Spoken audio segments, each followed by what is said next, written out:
All right, so guys, today we're going to be looking at projectile motion equations. So for this problem, we're given a parametric equation, and they're talking about two guys racing against each other. So we have Ben, and it says spring. He can sprint at the rate of 24 feet per second. So this is Ben's equation. And Jerry sprints at a rate of 20 feet per second.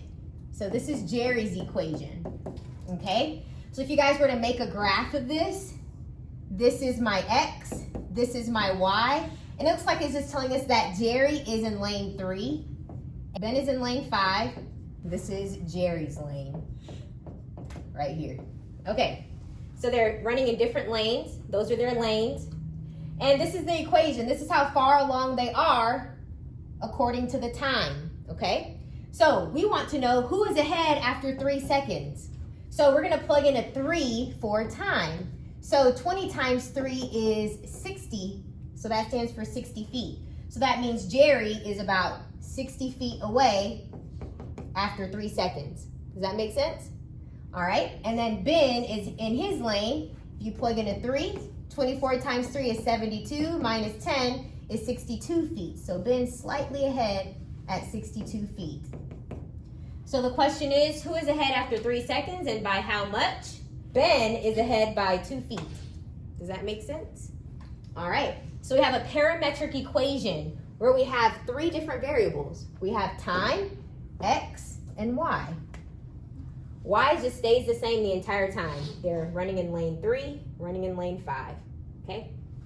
All right, let's try another problem. A relief agency drops food containers from an airplane. So guys, in physics and in calculus, whenever you're dropping something, or if you hit something and it's a projectile motion, it goes in the air and then it lands, this is the formula that you're going to use. The height of that object is going to be negative 16t squared, negative because it's going down, right? It's facing down. Your initial velocity times time plus your initial height. So these little zeros, that stands for your initial value, okay?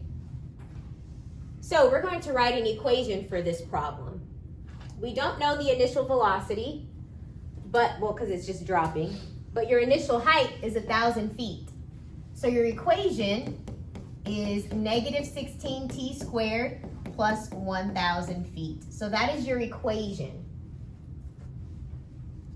And in all of these types of problems, you'll always see this part first.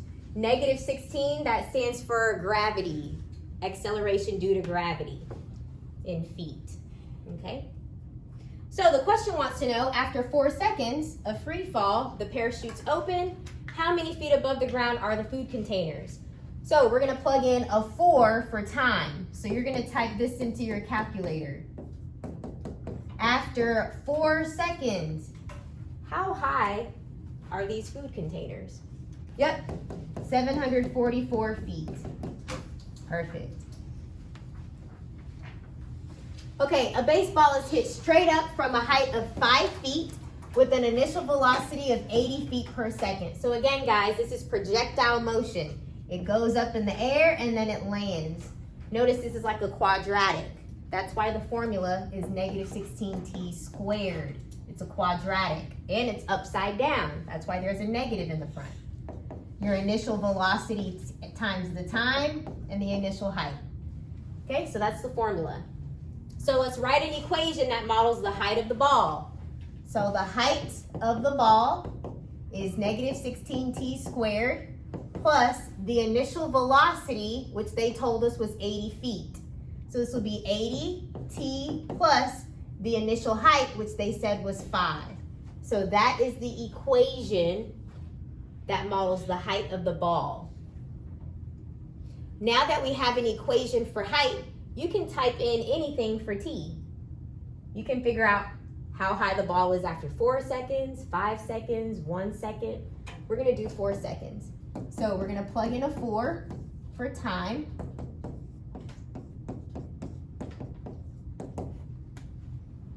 Let me know what you guys get. How high is this ball? 69 feet. Thank you. Okay, next part. It says, what is the maximum height of the ball? And how many seconds does it take to get to the maximum height? So we want to know this point right here, the maximum height. So let's find that x value first, and then we can find that height. So let's find the time that it takes to get there. To find the time that it takes to get to the maximum height, you use this formula back from Algebra 2, negative b over 2a. That will give you the x value of the maximum height. And if you remember, this is a, this is b, this is c. So let's plug that in. You'll have a negative, your b value is 80 over 2 times this a value, which is negative 16. So if you type this into your calculator, you will get 2.5 seconds. So that is how long it takes the ball to reach its maximum height. So we know how long it takes to get there. Let's figure out the actual height. Well, great, we already have the formula for height. All you need to do is plug in time. So if you plug in 2.5 into your formula, you'll get the height. So let's do that. To find the maximum height, negative 16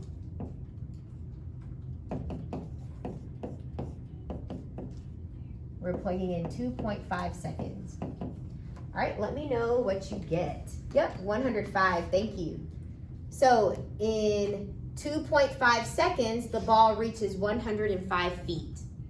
After that point, it starts descending until it hits the ground. Or someone might catch it. All right, so guys, these are your 2 parametric formulas that will be given to you. Now let's apply this word problem to these formulas. Okay, so Kirby hits a ball when it is 4 feet above the ground. Okay, so let me look for initial height right here. So I know this is going to be a +4 right there. With an initial velocity of 120 feet. So let's plug in all the velocities. So I'm going to have initial velocity is 120, cosine. The ball leaves the bat at a 30-degree angle with the horizontal. So guys, you're standing on the ground, that's the horizontal, and you hit the ball at a 30-degree angle. So I'm going to put 30 degrees for that angle, T. And heads towards a 30-foot fence, 350 feet away from home plate. So guys, let me draw you a picture. This is the diamond in baseball. You're right here. You're right here, you hit the ball, boom, boom, boom, boom. It lands about 350 feet, or it gets 350 feet away from the home plate, but the fence, I can't draw it 3D, is 30 feet tall, okay? So 350, that's just the distance, that's X. It's not height, okay? We're still on the ground. So 30 feet away from home plate, that's the X value. 350 feet away from home plate, that's the distance away. We're not in the air, so that's X. Okay, so let's go ahead and solve for the time, T. Go ahead and type this into the calculator, 120 times cosine of 30. Let me know what you get.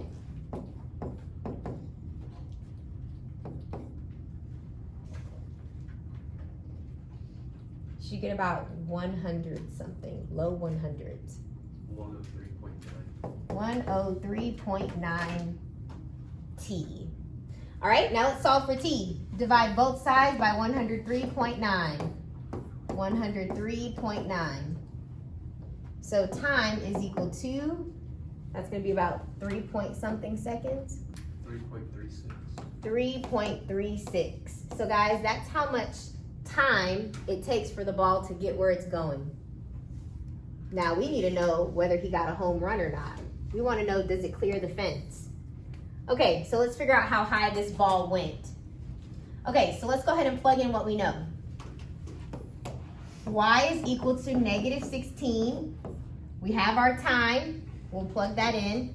Plus, the initial velocity is 120.